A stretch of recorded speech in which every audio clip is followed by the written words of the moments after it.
Hiya friends, Prepared Suburbanite back at ya. Hey, if you're intent on surviving the event that's going to cause the S to hit the fan, one of the things that you need to be planning for, thinking about, and getting ready for is what to do with the trash, the junk, the disposable stuff, all that garbage that we produce on a daily basis. It's been said that the average person generates 4.5 pounds of trash every day. That's, for two people, that's 9 pounds of trash a day. Now, how to deal with that when you don't have municipal trash supplies, that the local dumps are closed down because we're in some sort of a catastrophic event. It's something that we're going to need to be talking about. So let me get into some of the details that are going to help us deal with how to take care and manage our trash when and after the S hits the fan.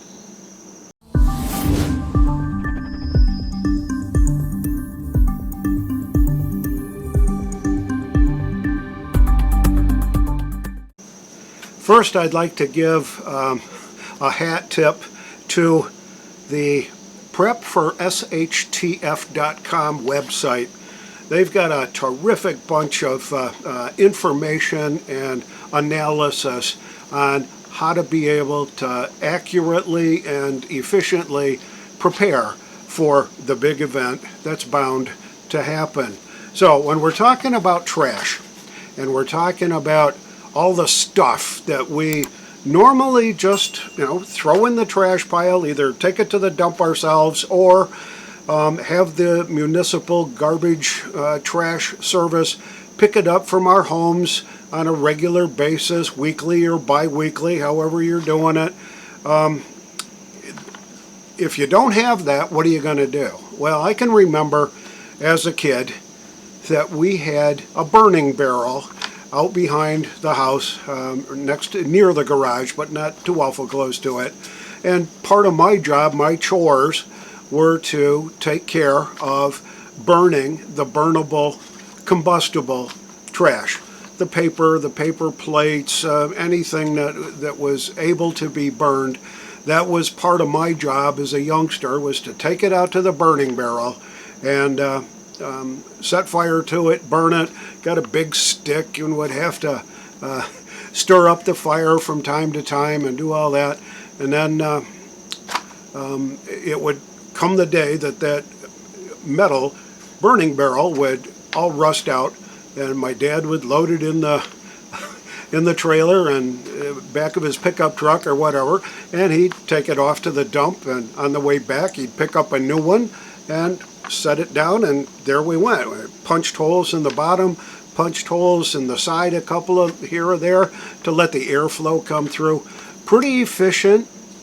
Also stunk up terrible. There was a lot of odors, there was a lot of smoke. So if during the SHTF event, if operational security and trying to remain hidden is of importance to you wherever you're going to be, keep in mind that burning combustible trash is going to create an odor and it's going to create smoke.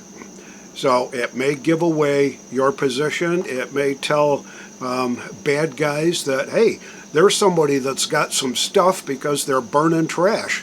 So let's go maraud over that way.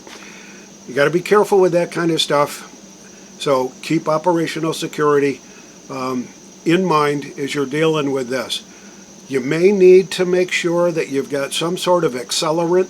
I'm talking the barbecue lighter fluid kind of stuff that you can use on charcoal briquettes. That's usually enough to get things going on a wet day, rainy day, just to get the fire going, to dry things out and make it work that way.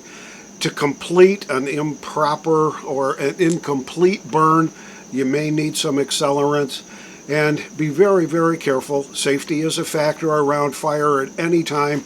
So make sure you're wearing good boots, you've got gloves on, that kind of stuff, and that you know enough to stay away from the noxious odors and the smoke that's coming from that kind of a fire. So burning is one of the things. So as you look at the trash that you accumulate, you've got to be able to separate it, kind of like we separate trash that goes to the municipal trash pickup and stuff that goes to the recycle center. We're going to have to take a little bit different approach to that. So you're going to have to separate your trash, I would think, into combustibles and non-combustibles. Things like glass. It takes a pretty hot fire to burn glass and melt it down so that it's disposable enough. Plastic, that kind of stuff can truly be noxious in a fire. So there's a couple of other, when you're separating your trash, I'd put combustibles, you can burn in one pile or in one bin or one bucket, however you're going to sort it, and then deal with like repurposing some of the stuff like plastic jugs, glass jars and bottles, any kind of containers that you could reuse and repurpose for storing food, storing water, that kind of stuff. I can remember there was an abandoned house that was about a half a mile from my parents' summer cottage, I guess, in northern Pennsylvania that had been abandoned since the mid-40s at least. And the windows were all busted out of it, the roof was caving in, but there was still a little bit of a front porch that was still attached to the house. And on that front porch were piles and piles and piles of flattened and stacked tin cans. And I couldn't, as a 10-year-old kid, I couldn't quite figure out what that was all for, why they'd be doing that. And my dad told me, hey, it's pretty simple. They were saving that for the war effort. You saved all those tin cans, you cut the tops and the bottoms out, you flattened them down, stacked them up, and when the civil defense folks would come around, they'd have a big pickup truck and they'd pick up your tin cans, your flattened tin cans, and they'd take it off, they'd melt it down, and they could reuse it, repurpose it for building war armaments and that kind of stuff. So it's possible that if the event that causes the S to hit the fan lasts long enough, that we may be doing that just to be able to have another tradable commodity. So keep that in mind. Repurposing, we just talked about. Burying. Another thing that you need to be able to manage when you're dealing with your own management of your trash and your garbage. Location is pretty important where you're going to put that. So if you're going to be digging a pit, digging a hole to dump your non-combustibles, food scraps, trash, stuff that's not going to burn properly, even human and animal waste can go in there. But you want to make sure that the pit that you dig or the hole that you dig is away from your water source. That if you live in the northern climates, I guess on the East Coast, any place north of the Mason-Dixon line, you may be encountering long about December, January, and February frozen ground. So you can't dig a hole. And what are you going to do? Well, that's why you need to prepare for that. If you know it's coming, you think it's coming, go dig a pit in your backyard. Go dig a pit out in the woods near your place that you could use to bury any of that kind of stuff that you're not going to be able to safely combust in a burning barrel, for example. You're going to want to have on hand some hydrated lime to control the odor that may come from the burying pit and to minimize or mitigate any bacteria growth in there that's going to cause odors that may draw in predators, that kind of a thing, if they're out there doing that. So you can burn, you can repurpose, you can bury, and you can compost. So if you take, excuse me, if you take your food scraps, stuff that, the potato peels and that kind of stuff, and you throw it in a compost bin, mix it up, keep flipping it over, doing whatever you would normally do with your regular routine garden type compost. A lot of our food scraps is very compostable. So the only thing that you really can't compost are meat scraps and bones and stuff like that.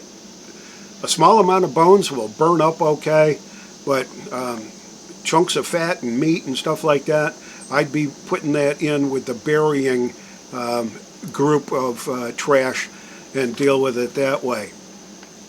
And the other big consideration I think that you need to have is, what do you do with human and animal waste?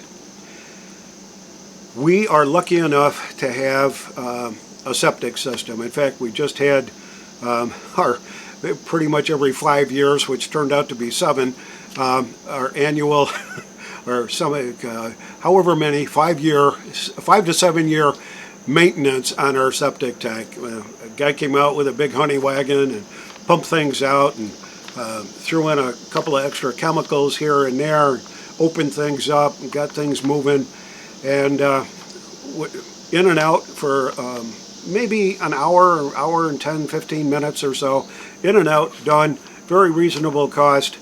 Horrible job. My God, I got to give the guy credit that does that for a living. He's bending over open septic tanks and pumping stuff out that's just awful smelling. Anyway, we're lucky enough to have a septic tank. Our neighbors on the back side of us are hooked up to a municipal sewer system. And I suspect that municipal sewer systems will continue to function for the short term when the S does hit the fan. There's kind of a lot of room in those pipes. A lot of them are gravity fed, and until they stop doing the maintenance, or they can't do the maintenance anymore, you're going to still be able to use your regular sewer, municipal type sewer, to rid yourself of your waste. If you've got a functioning septic tank, you're probably good to go for the duration of any kind of a SHTF event. The sewer, you may be okay for a couple of weeks, even a couple of months sometimes, but you're going to need to have a backup plan. So I'd be making sure that you've got a honey pit dug in your backyard so that you can take care of any of the human waste and stuff like that, that you use lime in the thing to keep the odor down and keep the bacteria in check, and keep it covered up. Do the best you can with that. So I'm not 100% sure I've covered everything that you need to take into consideration, and I'd like to get some feedback from any of you folks that are listening to this on thoughts and ideas, best practices that you may have or heard about that would help us all deal with the management of our trash and garbage after the S hits the fan. This is the Prepared Suburbanite, reminding you to be prepared always, and I'll see you all on the next video.